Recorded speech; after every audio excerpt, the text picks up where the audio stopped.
dalam pembahasannya, baik dengan USTR maupun Secretary of Commerce, berlangsung secara hangat, cair, dan juga konstruktif. Dari pembahasan tadi ada beberapa hal yang diusulkan oleh Indonesia seperti yang sudah disampaikan di dalam surat resmi bahwa Indonesia akan meningkatkan pembelian energi dari Amerika Serikat antara lain LPG, kemudian juga crude oil dan gasolin.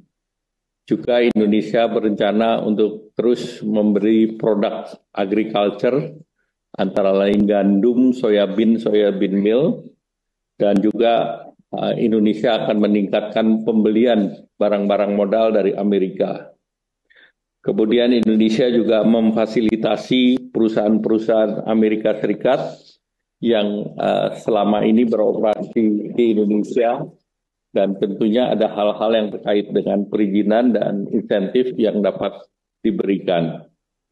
Indonesia juga menawarkan kerjasama terkait dengan mineral strategis atau critical mineral, dan juga terkait dengan mempermudah terkait dengan prosedur daripada import untuk produk-produk termasuk produk hortikultura dari Amerika. Kemudian seperti dalam kerjasama antar negara di sektor investasi, Indonesia mendorong agar investasi dilakukan secara business to business.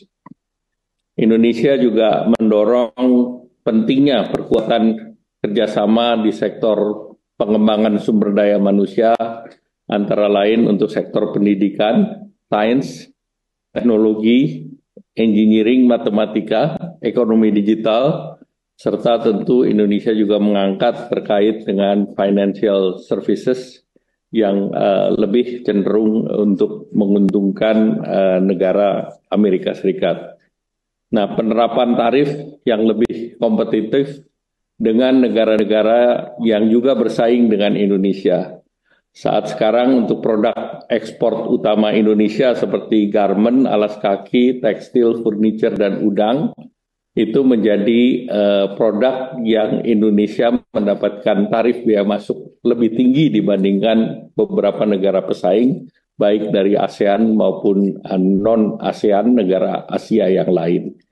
Nah, dengan berlakunya tarif selama 90 hari untuk 10%, maka tarif rata-rata Indonesia yang untuk khusus di tekstil garment ini kan antara 10 sampai dengan 37%, maka dengan diberlakukannya 10% tambahan, maka tarifnya itu menjadi 10 ditambah 10 ataupun 37 ditambah 10. Jadi ini juga menjadi concern bagi Indonesia karena dengan tambahan 10% ini ekspor kita biayanya lebih tinggi karena tambahan biaya itu diminta oleh para pembeli agar di-sharing dengan Indonesia, bukan pembelinya saja yang membayar pajak tersebut.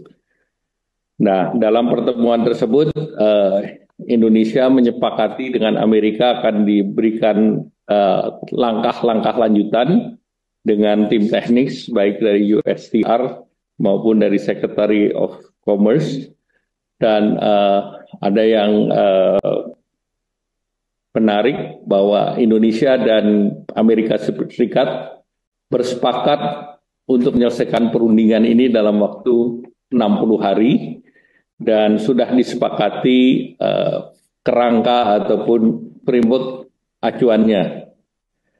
Dan formatnya pun sudah disepakati, yaitu format dari framework perjanjian tersebut